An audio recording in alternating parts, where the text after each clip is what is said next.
നമസ്കാരം. Alpha palliative care daily ന്യൂസിലേക്ക് സ്വാഗതം. പ്രധാന വാർത്തകൾ. Alpha palliative care Kuttanad centre പ്രസിഡന്റും റിട്ടയേർഡ് അധ്യാപകനുമായ തലവടി പട്ടരുമഠം PV രവീന്ദ്രനാഥ് അപ്പുസാർ നിര്യാതനായി. 89 വയസ്സായിരുന്നു.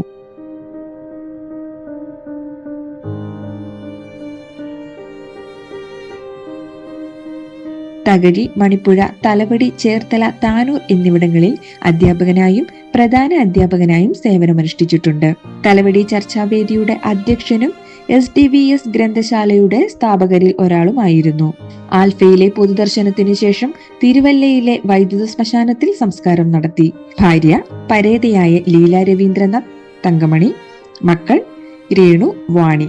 മരുമക്കൾ സുരേഷ് കുമാർ, റിട്ടയർഡ് ബ്രിഗേഡിയർ, വിനോദ് കുമാർ.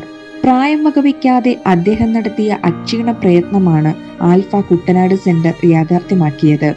അപ്പുസാറിന്റെ നിര്യാണത്തിൽ ആൽഫ ചെയർമാൻ KM നൂറുദ്ദീൻ അനുശോചനം അറിയിച്ചു.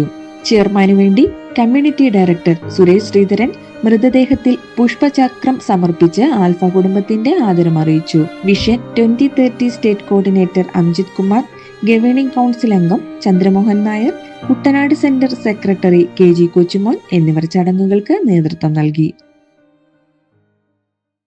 കൊല്ലം അഞ്ചാലുമൂട് GHSSൽ ആരുഷ് ക്ലബ് ഉദ്ഘാടനവും പാലിയേറ്റീവ് ബോധവൽക്കരണ ക്ലാസും നടത്തി. 100ഓളം വിദ്യാർത്ഥികൾ പങ്കെടുത്തു.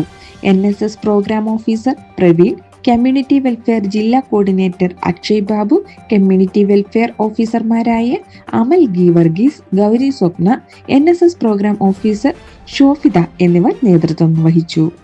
ഇതോടെ ഇന്നത്തെ വാർത്തകൾ അവസാനിക്കുന്നു. ജയ് ഹിന്ദ്.